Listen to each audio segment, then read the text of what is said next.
Amazon started as a humble online bookstore, and today it's global platform, cloud provider, and entertainment powerhouse, and much, much more. This is Better Business Podcast. My name is Alexei, and today I want to talk about the story of Amazon and some of the key takeaways that can really help a lot of business owners. Let's go. All right. Well, first of all, Amazon was launched as Abracadabra back in 1994. And very quickly, they changed it to Amazon because that really didn't look or sound very good. And the thing with Amazon was that they had a vision that they wanted to become world's largest bookstore. And they wanted to utilize the technology that was available at the time that was really growing. Internet, as you remember, was getting faster and faster. We're talking back like dial-up going into ISD and ADSL and all that sort of thing. And I guess one of the most impressive facts when they started was that they went into 50 US states and 45 countries in just 30 days after launching, which was really quite impressive. They went public in 1997 with a market cap of $438 million. And just to give you some idea, within 2 years, that is massive growth, massive. And then from there, they basically, soared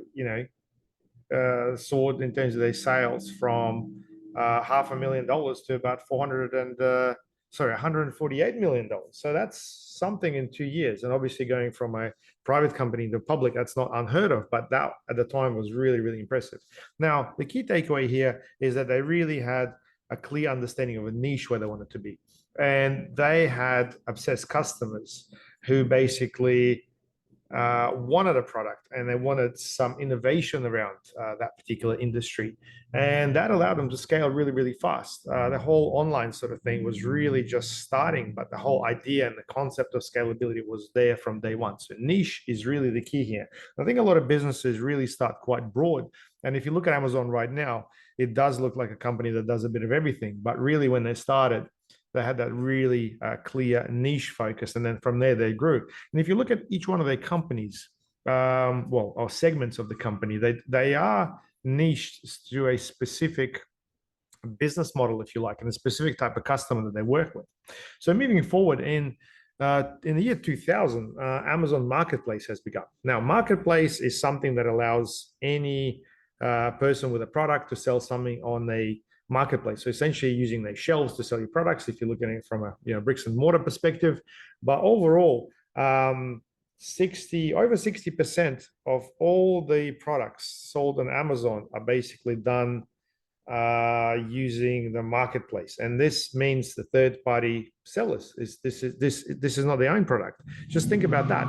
I mean, the whole idea of using other people's products and resources to grow your customer base as well as build your brand is amazing. And overall, while the marketplace only accounts for about a quarter of their overall revenue, you will find that the scalability, the opportunity that is in there is just massive. I mean, I come across all sorts of ads where people talk about, learning to sell or wanting, getting people to get into buying and selling on Amazon, eBay, that sort of thing. And, marketplace is definitely huge. Amazon from there just has gone bananas.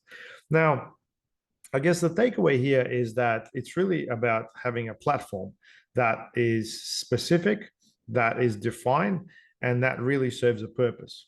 And I think if you look into, Amazon Marketplace with their Prime subscription, it is one of a kind. It is something that a lot of people have tried copying, but the scale of that particular business is just enormous. I mean, it covers the entire world. And I think everybody loves this whole thing about, getting their product delivered the next day. Now, Amazon Web Services, AWS. Now, this is a very specific product, and it was launched in the year 2002. What's interesting about it is Amazon started investing a lot of dollars into their own infrastructure, and they ended up with a product like no other. And they started offering it to the public, basically. So they launched services like S3, EC2, and that was all happening around the year 2006. Now, if you look at the world, you will find that the majority of universities, the majority of a lot of developers are using AWS for their development. Like they have become the leaders in software development, in line with companies like Microsoft, where they've got a specific specialization and a platform for that. Now, what's interesting is that while this is about 20% of their overall revenue, their operating profit comes from AWS, and it's about 60% of the whole thing. So while this thing is completely different, if you look at the whole business as a whole, this is a huge chunk of the operating profit. And it's quite interesting how they use that infrastructure bit, which they use themselves, to generate that revenue and really connect with a lot of organizations around the world as well. So I guess the key takeaway here is that the infrastructure, if you build it for yourself, you can really make it a profitable product if you start offering it to the public as well.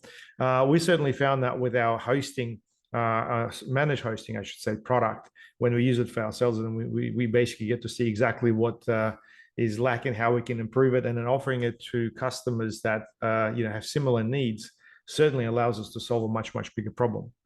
Now, Amazon Prime. Amazon Prime is something that everybody loves. I think majority of people, certainly have a subscription. Here in Australia, it's around $60 a year. In the US, I think it's a different story. And really what you get is, the priority shipping, and you get your entertainment. Now, there's obviously services like music, there's reading, games, and there's all sorts of things that they keep throwing in. But Amazon Prime was started in the year 2005. And overall, it's basically about loyalty. Now, loyalty program is something that every big business is dreaming of.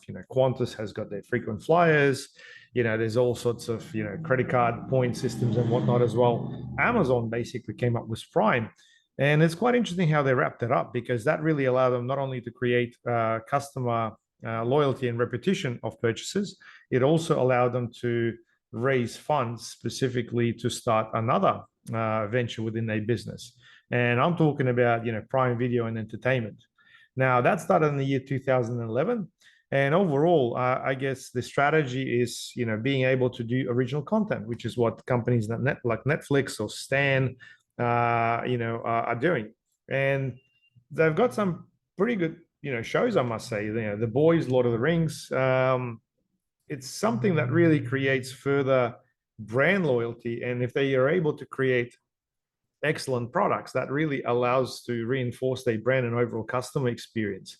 I mean, if I search to buy something online, chances are Amazon will pop up, and I'll at least consider it as a result of this whole exercise.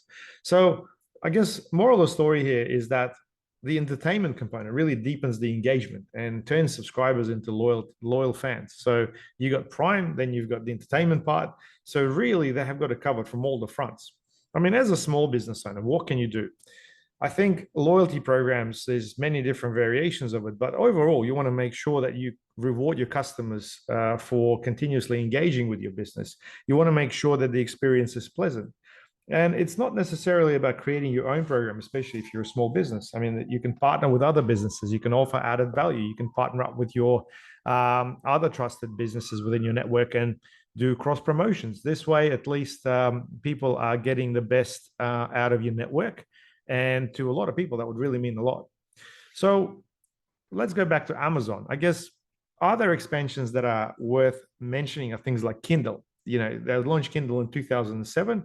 And you can think about this as the iPod for the books. iPod basically revolutionized the entire music industry by getting people to subscribe to iTunes and basically replace those old CD stores. I mean, I'm sure some of you may miss those, but yeah, it's basically just a part of the technological evolution.